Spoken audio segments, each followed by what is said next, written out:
little nervous. Confident though? Maybe later.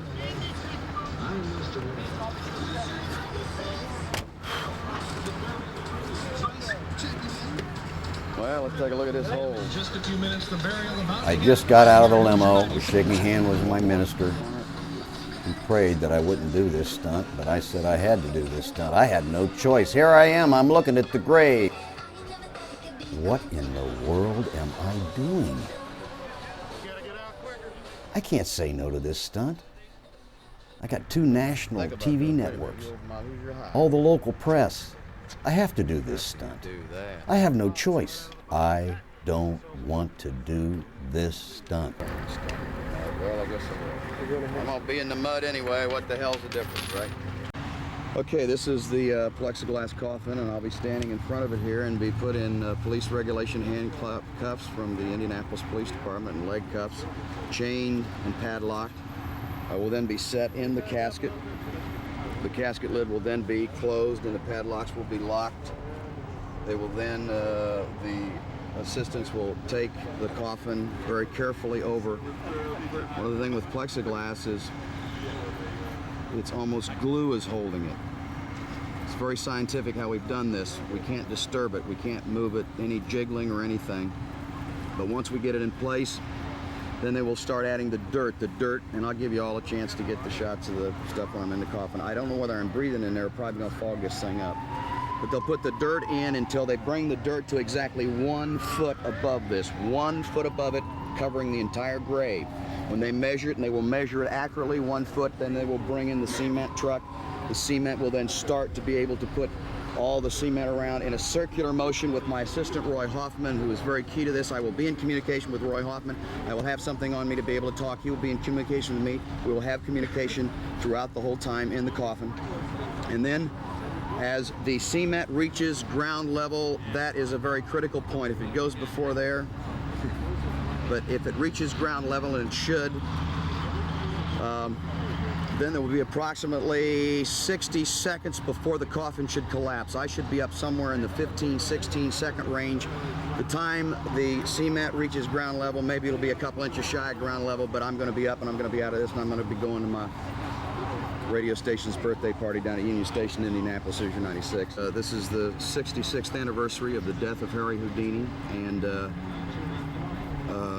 Melbourne Christopher, who wrote all the books on Harry Houdini, kept his legend alive, and of course Harry Houdini was the highest paid entertainer in the world for over 20 years, from 1906 to 1926. David Copperfield now is making $37 million. He's about the 7th highest paid entertainer, so he kept Houdini's legend alive, and I know it inspired David, inspired me, and he was my mentor, and he's not with us now, and I always like to commemorate something. But the other thing is I just want to prove to the world that I'm the #1 escape artist in the world, bar none.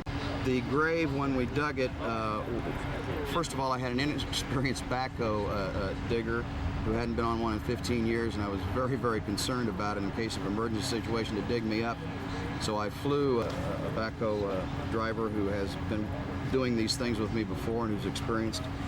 And Dave Sprower will be now the backhoe operator, but we had a 3-foot bucket, and I think I mismeasured a couple of inches on each side of that tombstone. I was supposed to be measuring from the end of the plaque that was down there instead of the tombstone, so it is a little wider than usual, which means that the whole key to the dirt being there is to form a vacuum for the cement to stay as it rises up, and then eventually it does collapse. But this means nothing, that it's just going to collapse a little early, so maybe I'll be up maybe even before they fill it to ground level. Let's check the remote stuff and warm me up. I'm going to spend about 5 in the limo here saying a few prayers, okay?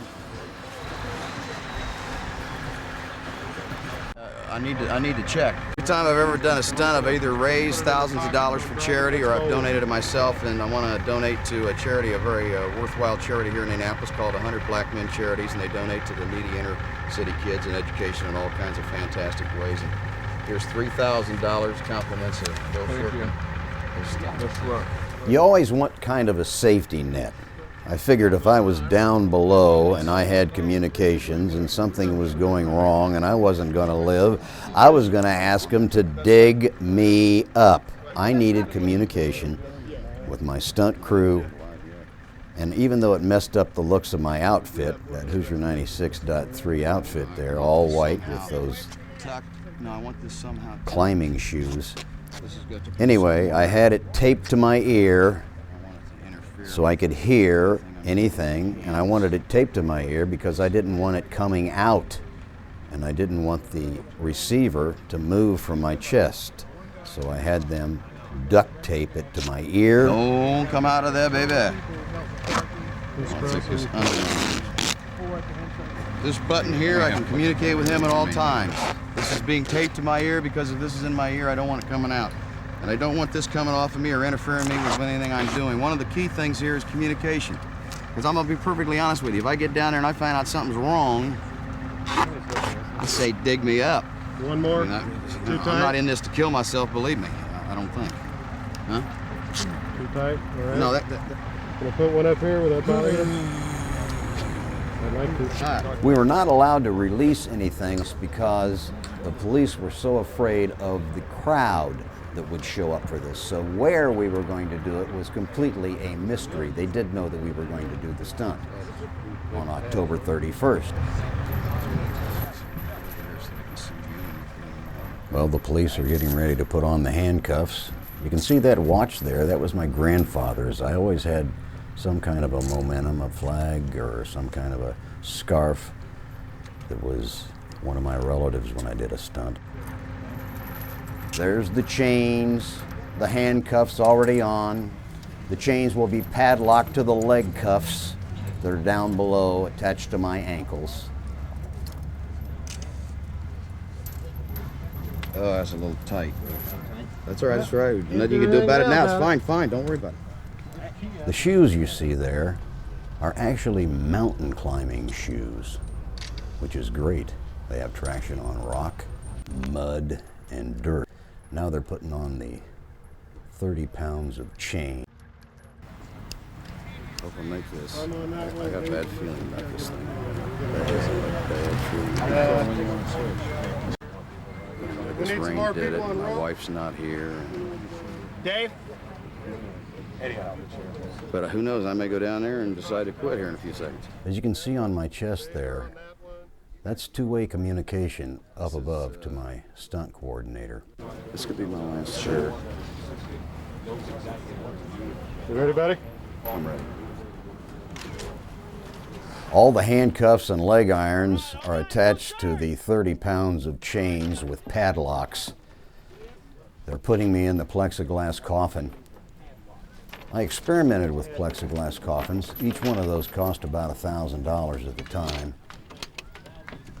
They were destroyed in every one of the attempted stunts we made.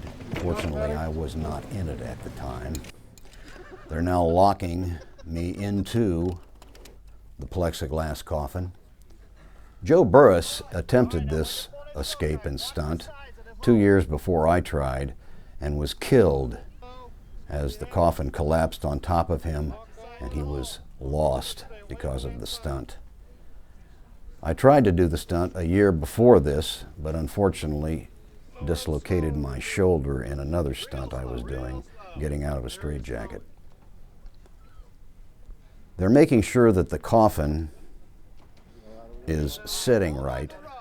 I was thinking as I was sitting down there or laying down there, what difference does it make? They're going to be pumping about 7 tons of dirt and cement on top of me. It doesn't make any difference if it's not laying flat. And all of a sudden they're bringing me up. Bring him up. I'm going, what are you doing here, bringing me up? Let's get this over with.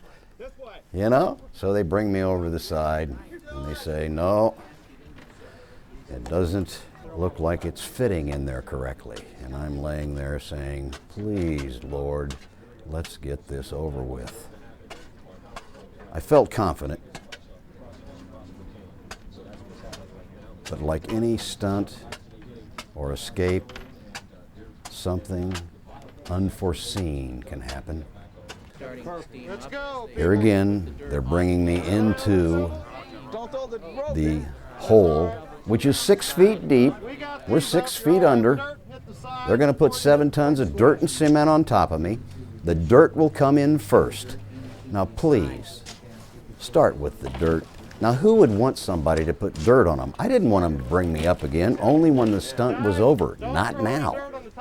So the dirt started to come on top of the plexiglass coffin. They put it in the side to give it some kind of structural support. Another thing I realized after they started filling up the sides, the next thing they were going to do is fill the top of the coffin, and I was going to be in darkness. They were going to put a certain amount of dirt in, about 2 feet of dirt, and then the rest was going to be concrete.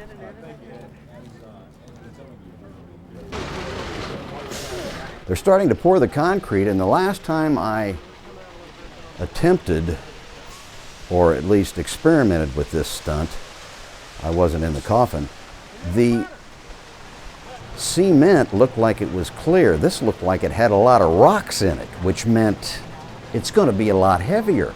And not only that, it rained the night before, and with all the dirt, it was going to be heavier, which meant this thing's going to collapse way before it's supposed to. They're pouring in the concrete now. At this point, I'm out of the handcuffs, chains, padlocks, leg cuffs, and positioning myself for it to cave in on top of me. Everybody's looking. What's going to happen? It's starting to collapse. I can feel the... Take him up! Everybody, get back! Get back out of the way! Back away!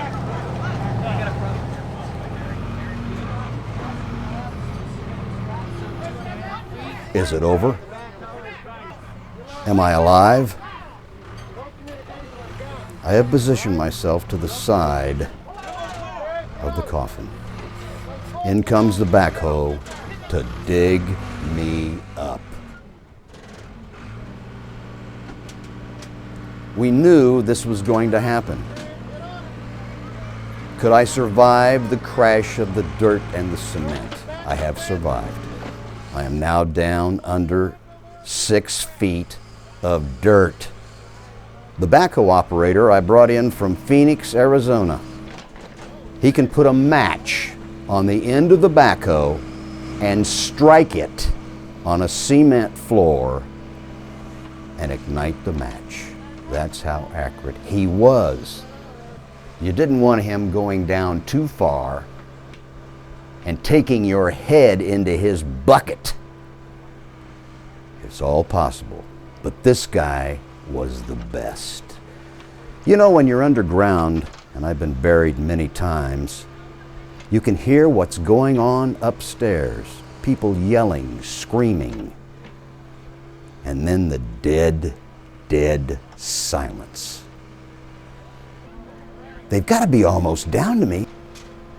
I can feel something pushing on my head. I yell. Makes no difference. They can't hear me. Everybody shut up! Finally, I took my arm and my hand and I thrusted it up through the dirt with every bit of energy I had, because I have completely run out of oxygen. I was on the verge of passing out. Pull me out of this mud. There's my grandfather's watch. Maybe that's a good sign. I didn't know whether I was passed out, just in a daze, or what was going on. I was completely disoriented. They kept pulling, but I couldn't come up. I couldn't come up. Finally, I can breathe. And there he is, ladies and gentlemen, Bill The wild Shirk. and crazy, the amazing Bill Shirk. Around us now.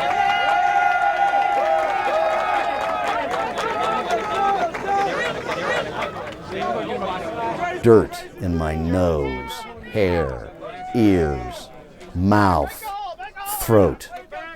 I know I swallowed at least 4 or 5 globs of dirt just trying to get a breath of air while I was down there. Well, finally I'm up.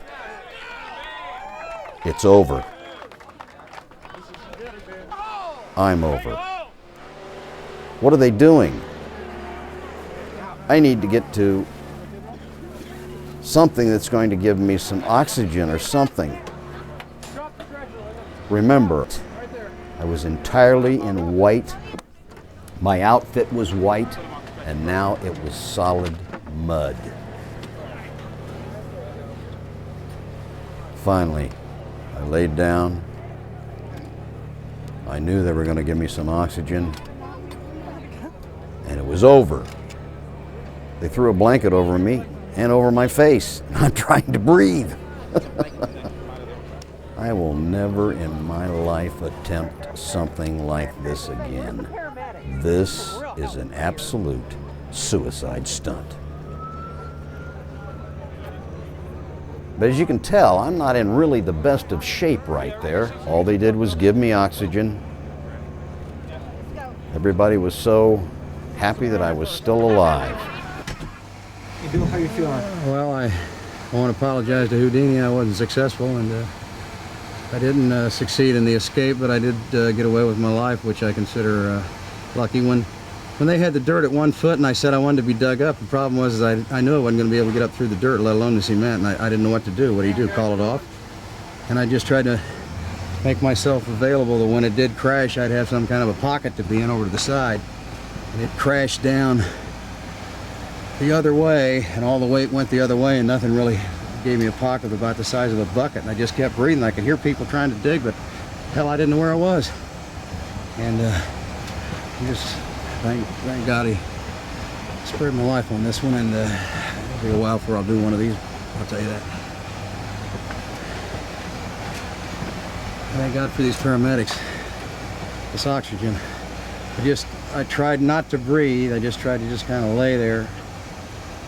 I was in a ball, actually. I really couldn't tell which way was up or down. I could hear the coffin over to the side of me creaking when it was starting to give. But it seemed like it must have taken a half hour to pour that concrete on. Did it take a long time to pour that concrete? About 20 minutes or so. Gee. And did it go when it hit the top? It didn't quite get to the It didn't quite get to the top. Went before. Even then, if it would have got to the top and I'd have been able to get through the dirt like I'd hoped, it would have collapsed before I would have been in a position it would probably have killed me. So it's best I took the cheap shot out to save my life. How you feeling now? Well, I'll tell you, I really didn't care when it was going to prematurely cave in, because I had accepted that when I decided when it was at 1 foot when they put on the cement, because my escape through the dirt was not going to be possible, and I was going to have to stay down there anyway, so it didn't make any difference whether it collapsed. But I don't know. Nobody's even told me. When did it collapse? When? Does anybody know? Time. I mean, how much cement was in there? I don't know. I mean, I couldn't hear anything, because the minute it collapsed, I think the last thing I heard, it was like 2 or 3 feet maybe. So I don't know whether it went all the way to the top or not. I don't know. Was anybody there that saw it? Did it go to Steve? Did it go to the top? No, I didn't make it all the way to the top. It did? About 2.5 feet. Bill, some people standing behind me tonight said this is just a hoax. This guy knew this was going to happen all along. It was all planned. Did you say that? You know, people are going to have opinions. It was real then, as far as you're concerned. Well, my fingers are all got mud all the way halfway up through the nails. I was down there in the mud, there was no doubt about it. If it hadn't rained, I think it'd have been a different story today. But I was not successful. I got nothing to be proud about. I'm very happy that I made it out with my life. Last word, what did you think about during those moments? I kept thinking that they were going to dig me up, but I couldn't hear anything. I didn't know what was going on. You know, when you're underground, you can hear muffled sounds, and I couldn't even hear the backhoe. And when you felt the air on your hand when it came up from the surface? Believe it or not, I didn't feel anything, because I had been digging up. I was in a position basically cramped like this with a pocket to breathe in, and I was trying to go up with one hand. And it was funny, because it was like it was clay or sand. And I never felt anything. All I did was look up with everything in my face, and I could see light. Your thought? I think I've found the light at the end of the tunnel. I spent a lot of time down underground in other situations when I've been buried or in holes or entombed in cement and stuff, and sometimes you lose kind of a sense of direction. To be real honest with you, right now I'm kind of foggy on what all went on. I'd kind of like to look at the tape, and I'm sure it's going to look completely different in the way I assumed it, because I was down feet, 6 feet underground instead. Pretty much out of air by the time you came up? I really had no air. I was trying to, I have done a lot of underwater stuff, and I can hold my breath for approximately 90 seconds without really being effective, and then take just one other deep breath and then maintain it in the vicinity of 40 to 45 seconds.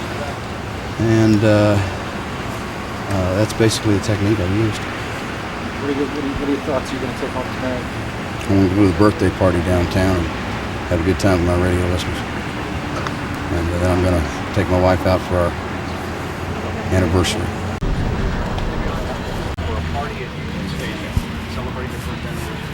Come on down! His stunt was, let's go to some video tape here, to have himself manacled with handcuffs and chains. I think for as long as he needed to.